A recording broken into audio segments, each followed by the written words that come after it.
Ai, gente, tomara que dê tudo certo agora.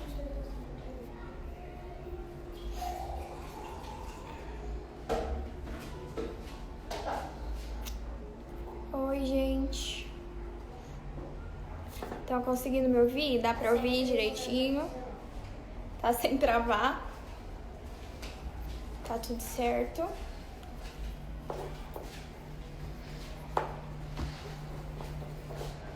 Tá conseguindo me ouvir?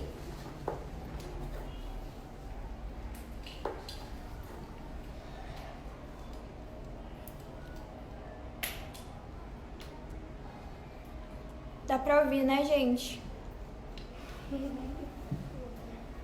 Dá, mãe?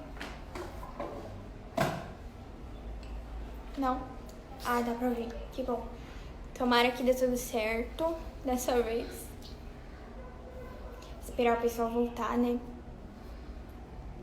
Vocês estão bem? Tá todo mundo bem?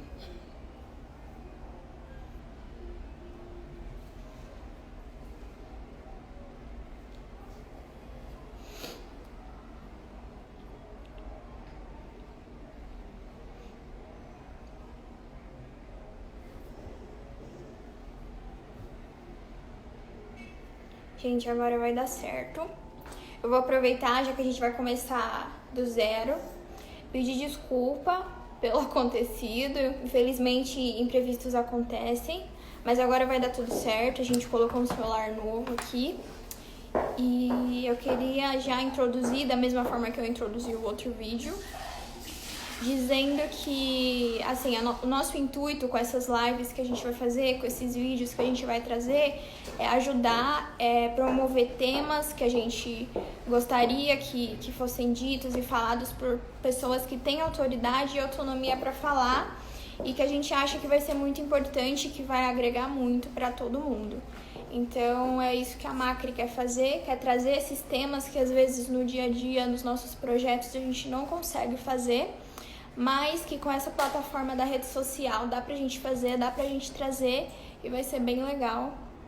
Eu espero de coração que vocês gostem e aproveitem essa live, façam perguntas, tanto nessa quanto nas próximas. Eu vou divulgar, a gente já tem aí algumas outras psicólogas para trazer. Se você tiver sugestão de temas que a gente pode trazer, pode falar também. Se você gostaria de falar sobre alguma coisa, é só nos avisar que a gente vai trazer. Eu acho que essa troca é o mais bonito e é o que a gente mais tenta fazer aqui. Realmente trocar experiências, trocar, além de trocar, né, trazer conteúdo que agregue no nosso dia a dia, tá bom? Continua, ela não entrou. Enquanto ela não entra, eu acho que era isso que eu queria trazer, introduzir, que a gente vai nessa quarentena, a gente não tá tendo como ajudar muito da forma que a gente gostaria, mas com a plataforma da rede social dá pra gente fazer bastante coisa, dá pra gente trazer bastante tema, bastante dica, bastante, enfim.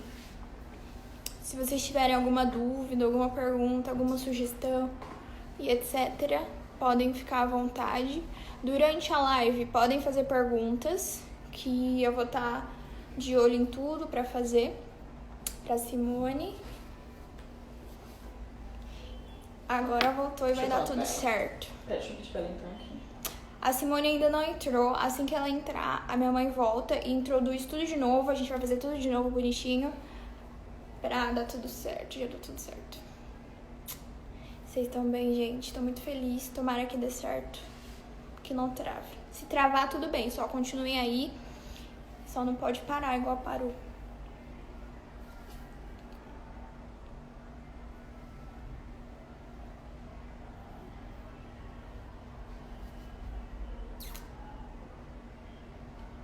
Mãe, acho que você pode vir.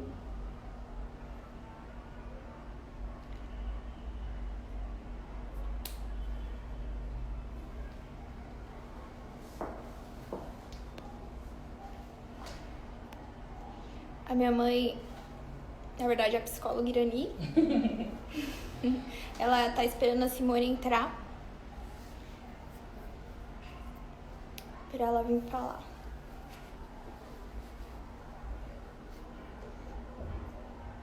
É, a internet aqui... Na live tinha ajudamento. Gente, quero fazer um agradecimento, enquanto ela não entra, que é a minha irmã Camila. Porque esse celular aqui é o dela, que é o melhor da casa. E ela disponibilizou pra gente com muito amor.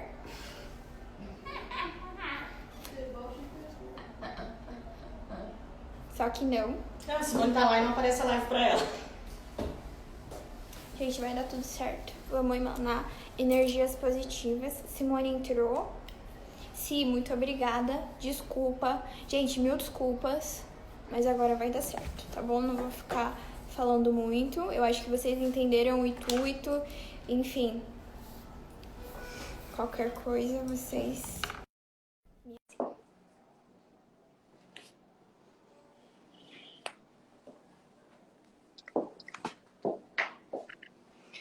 Voltamos. Agora vai. Agora vai, se Deus quiser. Então, como eu estava falando, né, a Macri me chamou, né, me pediu para fazer essa live e sugeriu esse tema, né, de drogas, assim. E assim, eu achei um tema muito interessante. Eu poderia vir aqui falar para vocês, só que eu achei, como eu conheço uma pessoa, né, que é expert no assunto, que tem conhecimento técnico, né? Até porque hoje ela é técnica de uma casa de recuperação. Então, como eu tenho essa pessoa no meu hall de amigos, né? Então, eu fiz questão de chamá-la, né? Para poder conversar com vocês e passar um pouquinho, né, da experiência dela e do conhecimento dela para nós, né? Porque, como eu sempre falei, quando eu estou com ela, eu aprendo muito, né? Então, eu vou deixar agora que ela se apresente, né? E aí a gente começa com as dúvidas. Ela vai estar, né, fazendo a apresentação dela. E aí pode começar, Ci. Então, me chamo Simone, eu estudei com a Irani, né? Na verdade, eu era de outra profissão e eu conheci um grupo de autoajuda que trabalhava com dependência química e também codependência, que são familiares.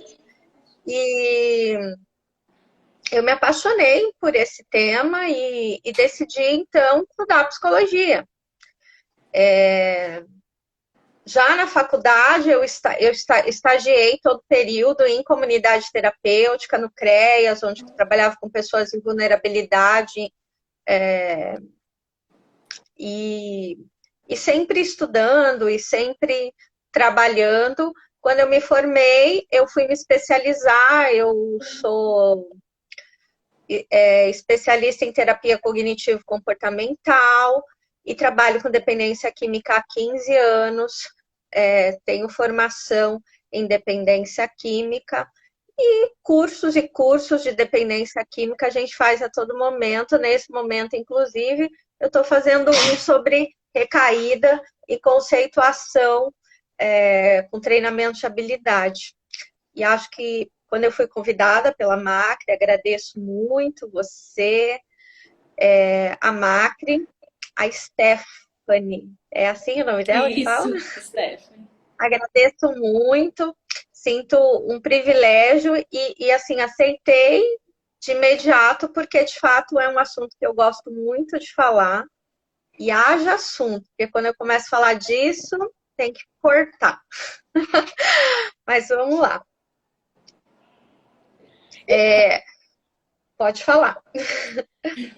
Então, eu vou pedir para você, né, falar um pouquinho referente às drogas, né, que são existentes hoje no mundo, né? Assim, falar um pouquinho em geral das drogas e aí a gente vai afunilando, né, para a gente poder falar um pouquinho de tudo.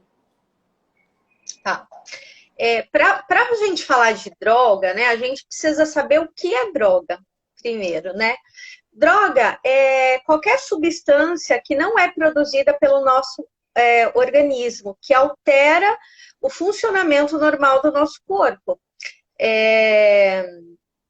Algumas delas podem afetar a pessoa, modificando a maneira de perceber as coisas, de pensar, de sentir, muito de se comportar, do comportamento também, de se comportar.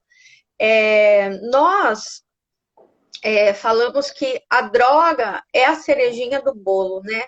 Na verdade, existem muitos fatores, muitos comportamentos que envolvem tudo isso, tá?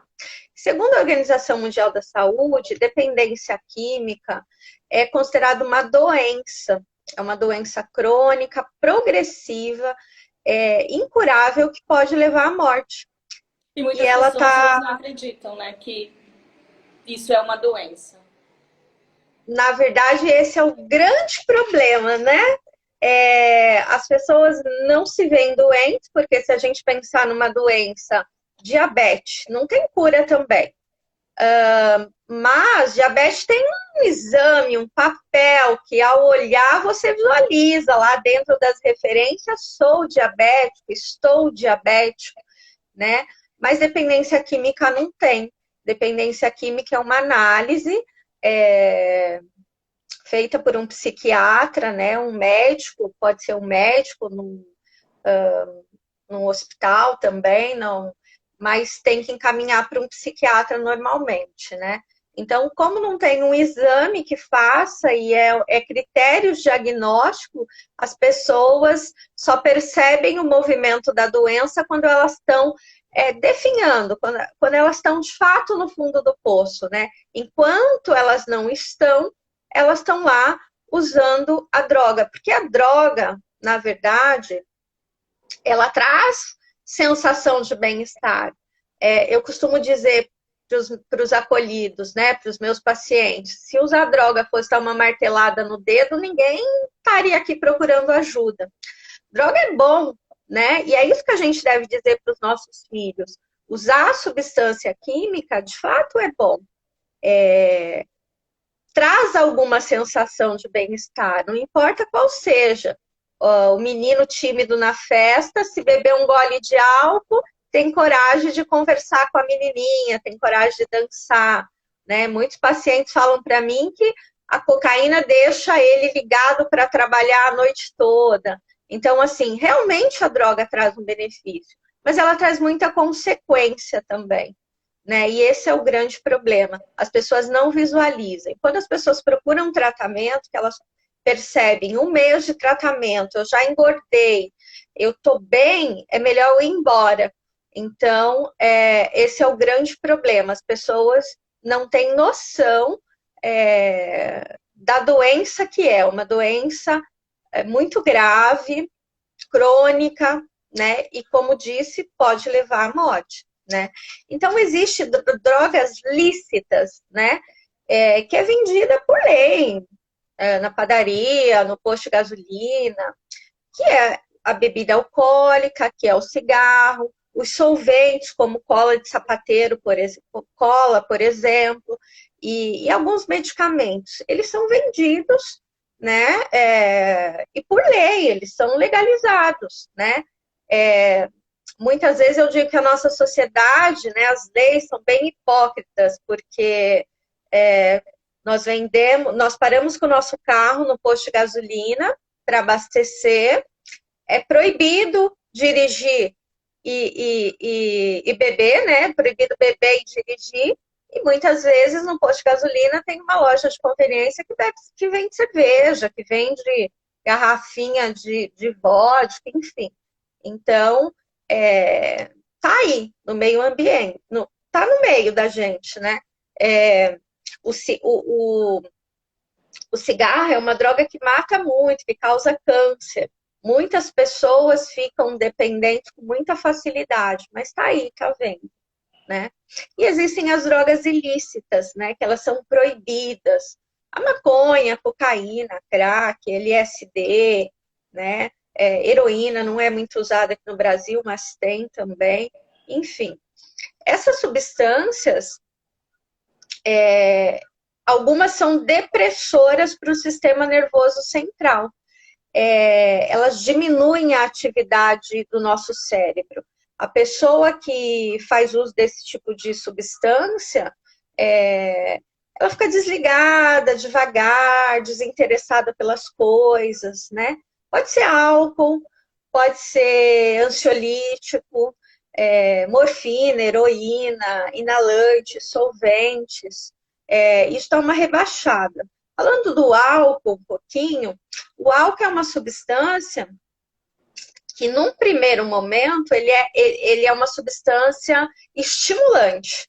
Essa pessoa está ali no canto, né? E se percebe tímido, não tem vontade de falar, ou está numa roda de amigos num barzinho, e ela começar a beber cerveja, vamos falar da cerveja, isso uma coisa que estimula ela fica mais alegre, ela dá mais risada, ela toma coragem de falar com as pessoas, né?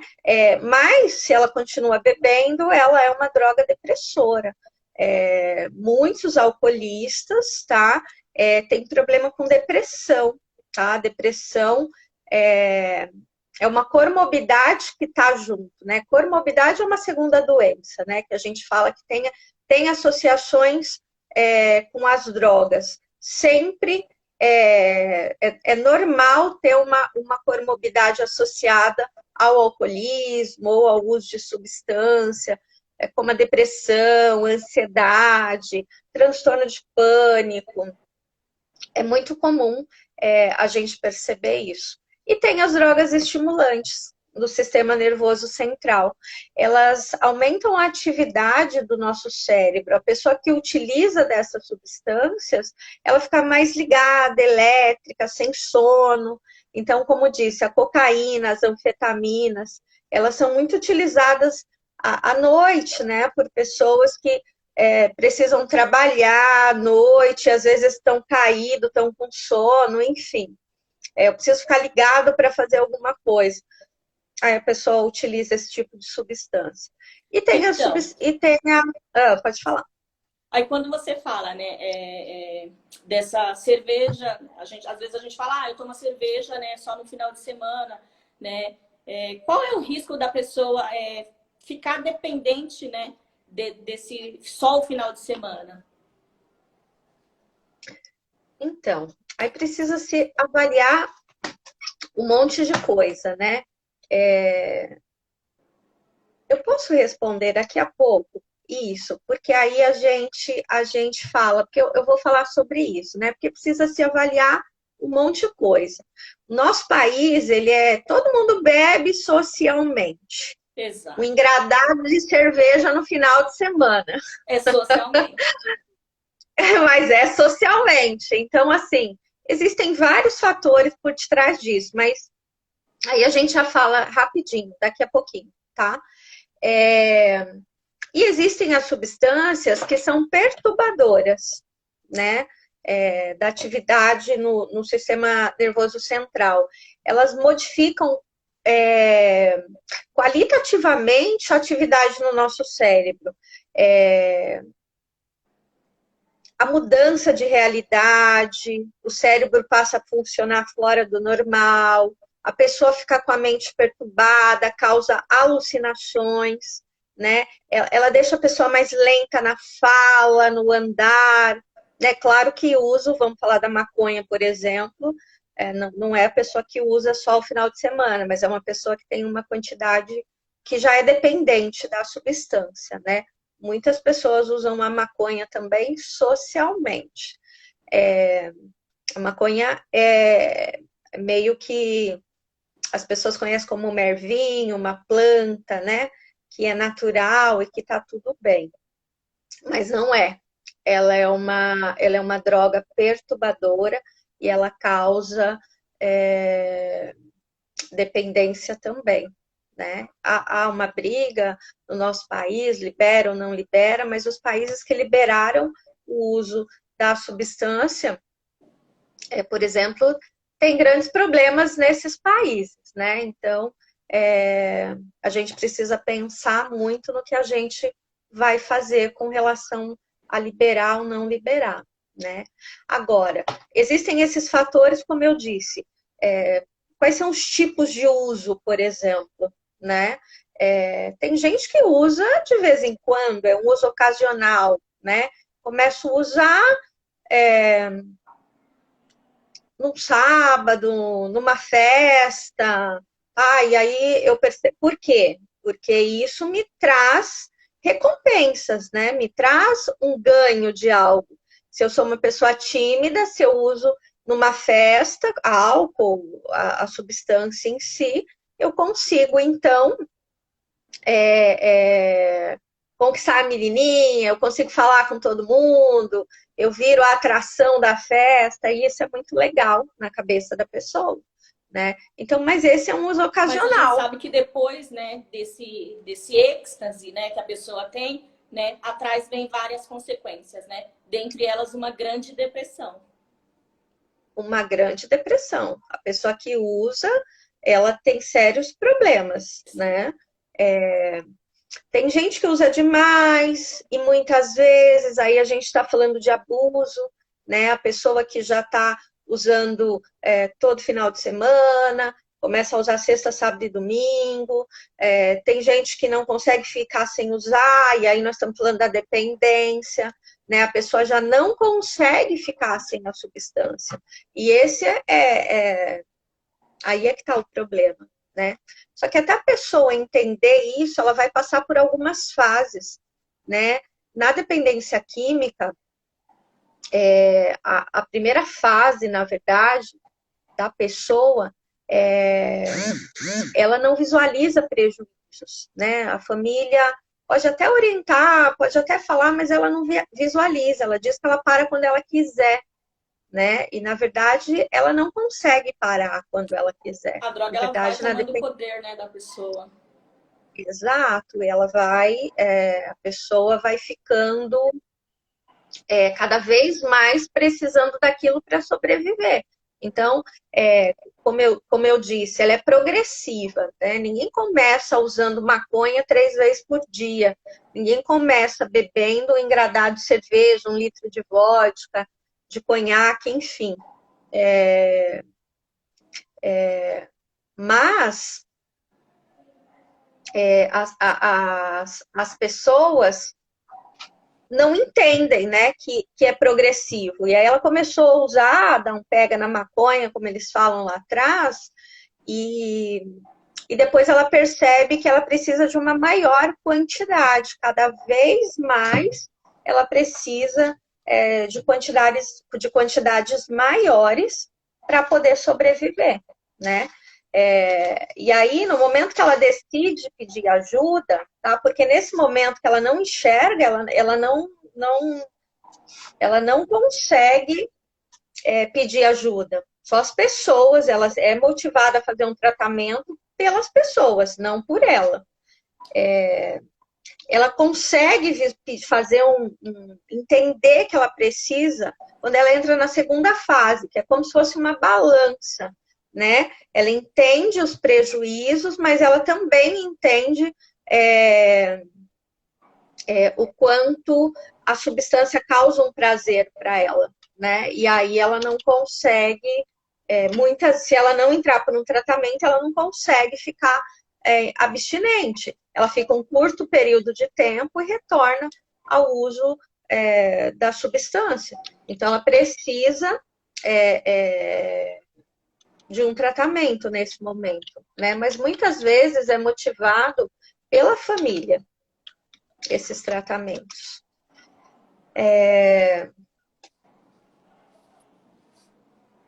Peraí. Deixa eu ver. É isso. Aí você perguntou sobre os riscos, né? Qual o risco de desenvolver a substância? Então, assim, isso varia. Varia de droga para outra, de pessoa para pessoa, o contexto que ela está localizada, como ela vai fazer esse uso, né? Então, assim, a cocaína, o crack, o tabaco, são exemplos de substância com grande potencial de usar a dependência. Só que a pessoa, ela de fato começa a usar, talvez o tabaco, talvez a maconha antes de tudo, talvez primeiro o álcool, né? Que aí ela vai entrando nesse quesito de mundo, né? Como é que funciona a substância, ela vai entendendo também que ela precisa ir aumentando, porque a maconha já não faz mais o efeito que ela gostaria. Então, O ela corpo, precisa ele partir para uma acostuma com cocaína. aquele tipo de substância? Isso, não dá mais o prazer, né? Aquele prazer, ele tá dependente daquilo, é só tá usando só. E aí ele precisa buscar uma outra substância. E aí ele passa para cocaína, por exemplo. E aí a cocaína é legal. Ou às vezes ele está no álcool, ele percebe que ele fica muito depressivo, ele percebe que ele fica com muita dificuldade, aí ele dá um tiro na cocaína. E aí ele fica ligado, e aí ele bebe mais, e aí ele usa cocaína. As pessoas fazem uma associação com isso. Então, assim, não é uma característica da droga que leva a pessoa a ficar dependente. Existem vários fatores, né? A falta de um projeto na vida, baixa autoestima, pertencer a um grupo de amigos que fazem uso, falta de confiança em si mesmo, a situação familiar, né? Fatores hereditários, se a gente vai falando do álcool, por exemplo, né? Às vezes o pai é usuário, às vezes um tio, às vezes eu moro numa comunidade e aquele cara que tem muitas mulheres é o cara que vende droga, ou é o cara que... Então, assim, existem muitos fatores que acompanham isso. Vamos falar do álcool. E aí o álcool, né? Ninguém também começa bebendo álcool, um engradado de cerveja, né? Quando a gente começa a ter problemas com álcool, né? Eu só bebo no final de semana, só no final de semana, mas eu bebo muita quantidade. E aí na segunda-feira eu não vou trabalhar, né? Eu já começo a ter prejuízos na minha vida profissional, na minha vida pessoal. Então, assim, existe... Se você bebe, né? Se você consegue dizer não ao próximo copo, você não vai ter problemas, né? Você bebe uma lata, você consegue parar, você consegue parar, tá tudo bem, você realmente bebe, uma pessoa que vai beber no final do ano, mas se você começa a perceber que você está bebendo demais, muitas latas de cerveja, começar a misturar vodka, conhaque, achar que precisa de uma bebida mais forte, e isso começar a causar um prejuízo na sua vida, você vai desenvolver a substância, a dependência. A dependência, né? Não tem como. Então, precisa ficar... Se você não consegue dizer, eu bebi uma lata agora, tá? E tem outros fatores também, tá? Para o risco. Por exemplo, uma pessoa bebe todo final de semana. Ela bebe, nunca causou prejuízo, mas de repente ela chega na aposentadoria e ela não tem mais o que fazer da vida dela. E aí ela começa a ir no bar, ela começa a jogar dominó com os amigos, na praça, e aí ela desenvolve a dependência na aposentadoria, né? Sei lá, um luto, né? Aquela pessoa que bebe, passou por um luto, que seja um luto, uma perca de uma pessoa, mas que seja um trabalho que ele gostava muito, entende? Esses fatores fazem com que você, olhando a sua vida, e vendo assim, sei lá, não tenho mais nada para fazer, isso tá ruim, aí a pessoa pode desenvolver um nível de dependência, entende? Eu então, não tenho assim, mais o que fazer, então eu vou beber mesmo, porque me tira daquele estado que eu tô depressivo. Quando eu bebo, eu consigo sair para uma vibe melhor. Então a pessoa começa a utilizar, né, esse artifício para sair daquele momento de isolamento, né, que está sozinha. De ficar sozinho, isso. De ficar sozinho, é isso mesmo. Então a pessoa começa a viver um mundo que é legal. Eu bebo, tenho uma falsa ilusão de que eu consigo ali me concentrar melhor no dominó, que eu consigo jogar snooker, falo com todo mundo, né? Sem a droga eu fico isolado, sem o álcool eu fico isolado dentro do meu quarto. Então, assim, é uma coisa que a pessoa começa a perceber. Mas por que ela começa a perceber isso como uma fonte, né? Como assim, aquilo vai me fazer alguma coisa boa? Porque ela já fazia o uso, né? Ela já fazia o uso. E tem muita gente, né? Pacientes que usam maconha, conseguem ainda ser funcionais, né? Eles trabalham, né? Aí se ele vem para um tratamento no consultório, ele começa a perceber que ele trabalhava, mas que ele está estagnado naquela vida, né? Faz 20 anos que ele é vendedor, ele nunca conseguiu subir para um cargo de coordenador, por exemplo, porque a maconha ajuda a deixar ele mais lento, né? Então, ele fica ali paralisado na vida dele, tá? Não consegue subir, não consegue alcançar os objetivos, aquela mesmice de sempre, só faz o que é sugerido, e vai até o dia que a empresa decide mandar ele embora, e por aí vai, né? A cocaína é um pouco mais forte, né? Mas ainda assim tem pacientes que usam cocaína e conseguem ser funcionais. Porém, se o uso da cocaína for todo dia, ele já começa a ter um problema de prejuízo muito grande. E se ele chegar no crack, por exemplo, aí é complicado, porque aí realmente ele não vai conseguir fazer mais nada. As pessoas que usam, as pessoas que fazem o uso de crack normalmente, né, escolhem lugares mais longe da família, né, porque é uma droga que vicia muito mais rapidamente, né? Então, tem todos esses quesitos que podem aí sofrer, que a pessoa pode sofrer, né? Aí, quando você entra nesse mérito, né, da família, né? Eu, como mãe, como que a gente consegue identificar, né, que o nosso filho ele está nesse mundo? Fala um pouquinho, né, desse papel dos pais em relação aos filhos, né? De como que ele consegue descobrir, sei lá, o filho está um pouco diferente, né? Como que a gente consegue? Então, nós pais temos um papel muito importante na vida dos nossos filhos, né? Se a gente olhar lá para os nossos pais, talvez para os nossos avós e tal, era uma mãe normalmente que ficava em casa, que tinha mais um olhar direto para esses filhos, né? E controlava ele, né? E isso fazia com que a atenção da mãe, né, que muitas vezes não trabalhava, focasse integralmente para aquele filho, né?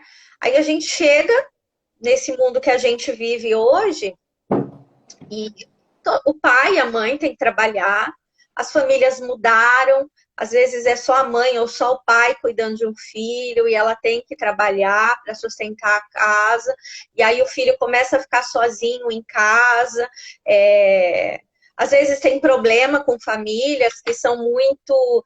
cada um está no seu quarto, cada um tem sua televisão, cada um tem seu celular, e aí a família meio que fica... Dividida, né? Dividida, né? Porque cada um vai trazendo as suas responsabilidades e cada um que se cuide, né? Da melhor forma possível.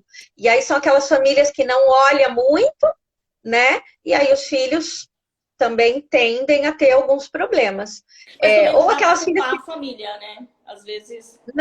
Não dá para culpar a família, né? Mas a gente, enquanto família, podemos ser o alicerce para os nossos filhos, né? Eu não posso dizer que uma pessoa está dependente por conta da família, mas... E muitas vezes a gente pode pensar, aquela família que está ali certinha, pai, a mãe, os filhos, né, tendo ali, né, não vai passar por esse tipo de problema. Porque passa e a gente sabe que passa, né? Exatamente. Então, assim, mas, Irani, se a gente for olhar, quando a gente está com um usuário na nossa frente, a gente vai estudar a história pregressa dele, né? Como foi essa adolescência, como foi que ele começou a usar a dependência química, a gente percebe que tem alguns fatores também relacionados à família, né? Ou havia assim, cada um por si, então uma família que está dividida, ou havia muita proteção, então você não pode sair, você fica aqui, aquele pai que é super controlador, a hora que o filho também sai, ele vai ter a liberdade dele, vai conhecer pessoas. Eu sempre digo assim, que nós, pais, tá escrito assim, na testa da criança e do adolescente, sou de quem chegar primeiro. Então, quem tem que chegar primeiro somos nós. Né? Porque nós sabemos que nós vamos dar a informação correta. Mas a nossa sociedade, existe muito aquela questão de que, olha, filho, não usa droga. Se alguém te oferecer isso daqui, você não usa, porque isso é a coisa mais ruim do mundo. Isso é muito ruim, vai te deixar mal, vai te deixar depressiva. A nossa sociedade tem essa linguagem. Só que aí ele começa a ir para a escola, começa a ter um entendimento. E a mãe dele, e aí ele vê que aquele menino que usa maconha é o menino que mais tem garotas, que mais é divertido, é o popular, e ele fala assim, minha mãe tá doida, né? Como que minha mãe fala que o negócio é ruim? Vou experimentar. Então, assim, nós enquanto família, enquanto mãe, temos que saber entender um pouco de tudo. Não é só sobre droga, é sobre sexo. Né? Se você orientar também o seu filho, a sua filha, sobre camisinha, sobre qualquer outra coisa, ele vai ter muito mais sabedoria na hora. Né? Então, a questão é que nós não orientamos corretamente. Então, a primeira pessoa que chega, ele se entrega, né? Em qualquer área. Então, assim... eu digo para as minhas filhas, sempre disse, droga é bom, é muito bom. Eu nunca usei substância química, né? Não fumo, eu não uso substância, mas assim, eu tenho muitos relatos de pacientes, eu leio muito livro, então assim, droga é muito bom, eu digo para elas. O que acontece é que existem muitas consequências depois, né? Que diante de uma dependência, a gente não consegue controlar. Então, se você dá uma explicação, se você mostra, fica uma coisa mais real, né? Porque senão a gente fica trabalhando com o que é irreal. E para uma mãe identificar, né? Alteração de comportamento, de rendimento escolar, e de rendimento em casa também. Se torna mais agressivo, as notas, né, começam a baixar, percebe-se que ele não tem mais aqueles amigos de sempre que você conhece, então ele começa a ter umas outras amizades, ele passa a receber telefonemas curtos e sai correndo, o que eu disse também, né? Famílias muito, cada um por si, famílias que protegem demais. Então, a gente precisa, enquanto família, ter esse meio termo, né? O que nós vamos fazer? Como nós vamos controlar os nossos adolescentes, né? Às vezes a gente diz, né, também, eu quero ser amigo do meu filho, eu quero isso. Não que a gente tenha que maltratar, não, a gente tem que ser amigo, tem que estar ali. Mas qual a autoridade que um pai tem dentro de casa? Se perdeu muito isso na história, né? Hoje, os pais perdem a mão, porque talvez estão trabalhando demais, porque às vezes tem uma fala de que eu quero dar tudo que eu não tive para o meu filho, é aquele filho que começa a ganhar tudo, não sabe lidar com frustrações, né? E ele tem que aprender a lidar com frustrações dentro de casa, não é fora. E aí, se a gente não permite, né, isso, se a gente está muito ali na proteção, vamos colocar numa bolha o nosso filho e tá tudo bem, aí nós vamos ter problemas, nós vamos ter problema lá na frente. Então, perceber o comportamento, de fato, do seu filho, né? Como ele chega em casa, às vezes ele tomou um porre, vamos prestar mais atenção, por que está acontecendo isso? É proibido, né? bebida alcoólica para menores de 18 anos, mas muitos adolescentes de 15, 14 anos fazem uso. Não é proibido porque é proibido, porque o governo decidiu, porque eles decidiram que vão proibir. Não, é proibido, porque o cérebro do adolescente está em construção, né? Ele não é maduro. O cérebro, ele precisa de uma maturação. Isso vai até 21, 24 anos. E aí? Aí, se ele coloca ou introduz uma substância que não é adequada naquele momento, como faz, né? Ele vai ter problemas. Você pega muito adultos que ainda são infantilizados, têm uma dificuldade de lidar com resolução de problemas, né? Então, a gente precisa estar de olho ali, né? O que os nossos filhos estão fazendo, com quem eles saem, né? Obrigação da gente também. Então, não é culpa da gente que ele use, mas é importante que a gente monitore os nossos filhos, né? E a gente tem que conhecer o nosso filho para poder verificar esses comportamentos diferentes, né? Então, assim, se eu conheço o meu filho, eu vou saber, né, o comportamento dele atual, e aí eu consigo verificar a modificação, né, do comportamento dele. A partir daí eu posso intervir e uma conversa, né, para poder ser amiga, né, do filho. Exato. Amiga com autoridade. Exato. Eu acho que a gente tem que ter um diálogo aberto, dentro de casa. É importante os filhos poderem falar o que eles pensam também, porque nós pais erramos a todo momento, né? E a gente, como autoridade, às vezes tem dificuldade de pedir desculpas e não é isso. Então, assim, nós precisamos ser amiga com autoridade. A gente tem autoridade, a gente pode entender que aquele não é o momento para tal coisa e fazer isso funcionar, né? Então, assim, como que a gente ajuda se eu descobrir que meu filho usa, né? Se eu descobrir que meu filho usa, normalmente... Mas, assim, dentro desse parâmetro de família, né? Você pode falar um pouquinho da codependência, né? Porque a gente já... Tá. Uma pessoa que tá ali junto seja com dependente químico ou seja com qualquer pessoa, digamos um filho que tem um problema sério também, mental e que precise ali da mãe o tempo todo, muitas vezes a gente tem uma doença que se chama codependência, né? A codependência é uma resposta doentia a um comportamento da pessoa problema, né? Então, ele se converte em um fator chave na evolução da própria dependência, né? A codependência promove um agravamento da situação da pessoa, muitas vezes, né? Às vezes a família é o próprio facilitador do uso da pessoa. Lógico, ela não quer ser, ela nem sabe que está sendo, mas muitas vezes ela né? Essas pessoas não se dão conta disso e vão agravando o problema, né? Então, ela parte de uma negação, muitas vezes, né? Se você ouvir relatos de mães, elas demoraram uns 2 anos para descobrir que o filho usava a substância, né? Por quê? Também, né?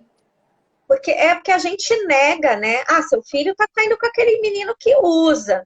Seu filho tá... Não, mas ele não usa. Eu já perguntei para ele e ele falou que não usa. Então, assim, eu confio no meu filho. E aí é meio que a pessoa, lógico, ela não quer acreditar que aquilo está acontecendo na família dela.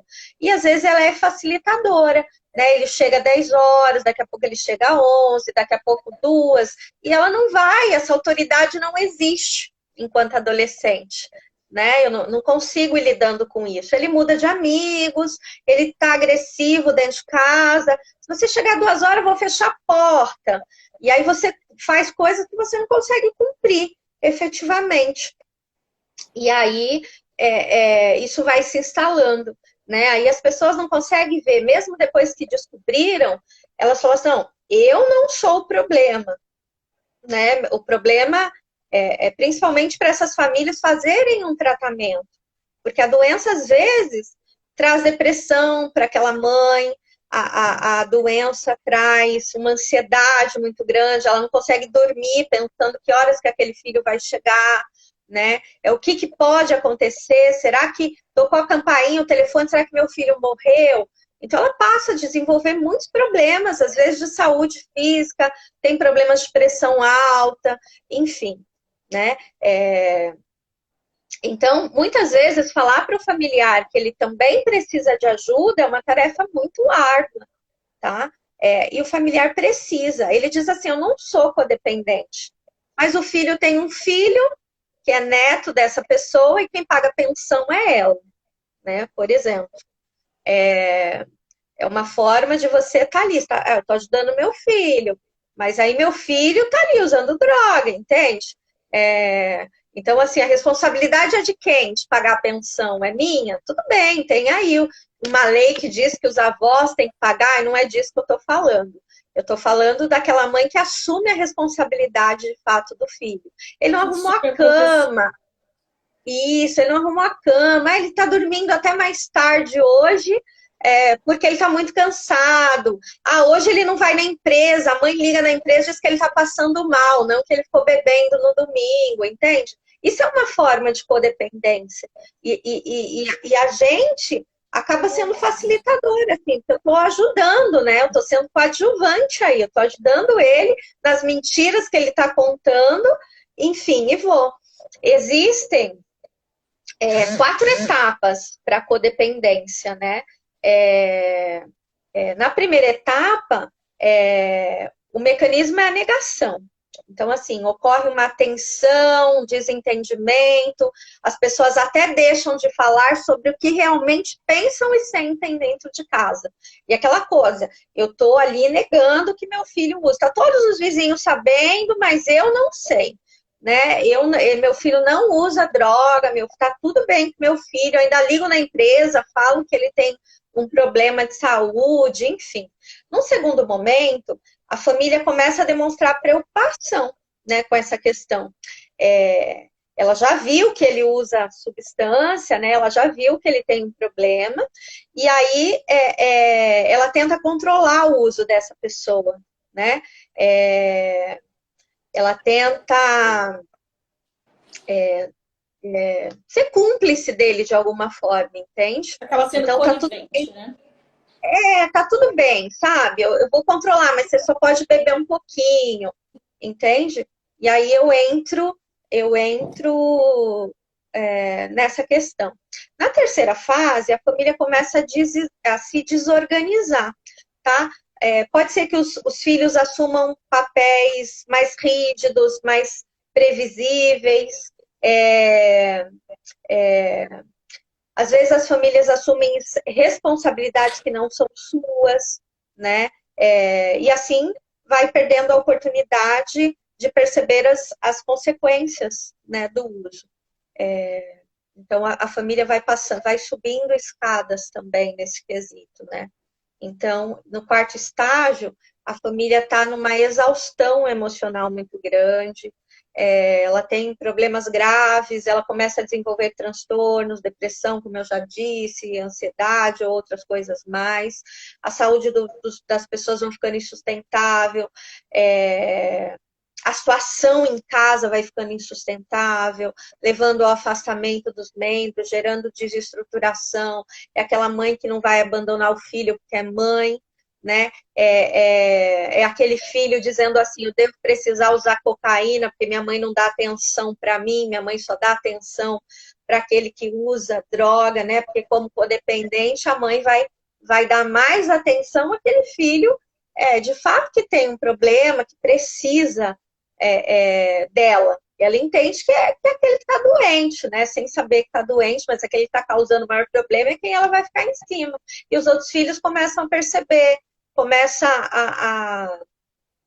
a questionar a mãe, né? Que nem eu disse, eu já ouvi irmão de usuário de cocaína dizendo assim, olha, eu acho que para minha mãe me dar atenção é só se eu usar cocaína também, porque os meus filhos não têm avó, Eu não posso falar assim, vamos na casa da avó comer um bolo, porque não tem bolo, né? Vamos na casa da avó, porque não tem. Sempre que a gente chega lá, ela está falando do filho usuário. Então, acho que eu preciso usar também.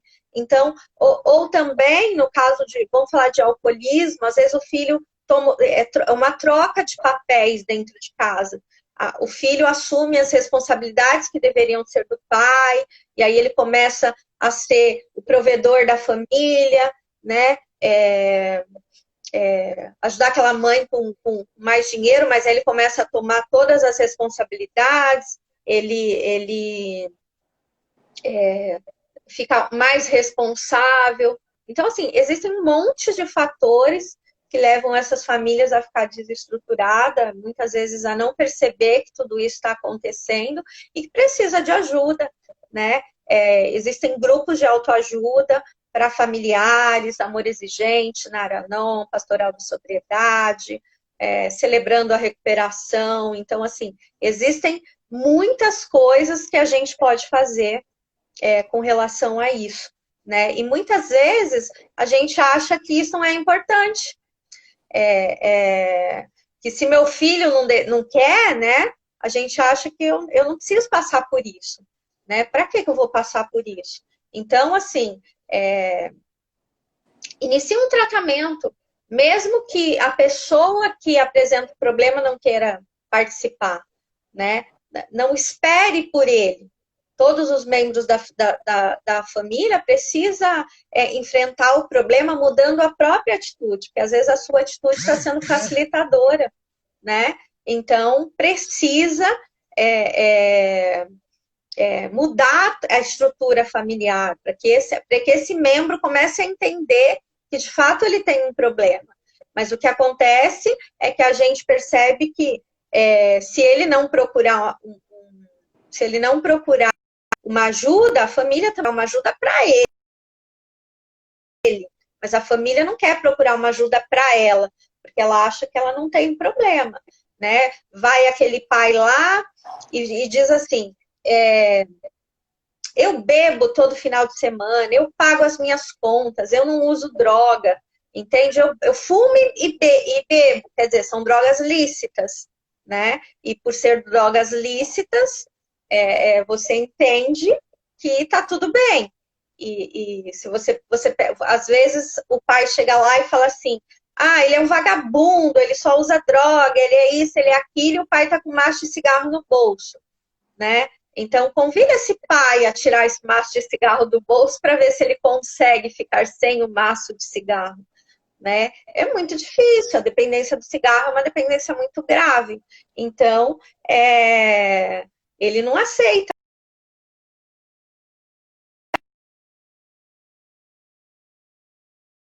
Até o uso da maconha, tá tudo bem, porque a maconha, como eu disse, a pessoa consegue ser funcional de uma certa forma, né? Ele trabalha e tá tudo bem. Então, você vê, meu filho só usa maconha, então vamos por aí. Aí quando começa a usar cocaína, que entra no estágio que já começa a furtar dentro de casa, e aí é um problema, mas enquanto estava na maconha não tinha problema. Infelizmente tem muitas famílias assim no nosso país. Mas uma coisa importante toda família precisa de cuidado, toda família precisa de atenção, né? E por isso ela precisa de ajuda, né? Não negar o problema, né? Um fator importante também. Então, assim que eu descubro que ele tem, que às vezes está todo mundo sabendo, como eu disse, e só a família não, então você precisa melhorar esse relacionamento com ele, né? Você não vai conseguir controlar totalmente a pessoa que usa, não adianta prender, né? Às vezes tem mães desesperadas, a gente às vezes assiste no jornal, que acorrenta o filho na cama. O desespero, né? O desespero, porque ela não sabe o que fazer. Então, isso deveria ser mais... a mídia deveria falar mais disso, né? Então, hoje, claro, as redes sociais uma melhor infância, a gente não sabe o que fazer. né? Muitas mães ficam desesperadas. Então, ver o filho indo para o fundo do poço, ela prefere trancar ele dentro de casa, né? Eu tive uma paciente que a mãe trancava ela no quarto e o quarto tinha grade.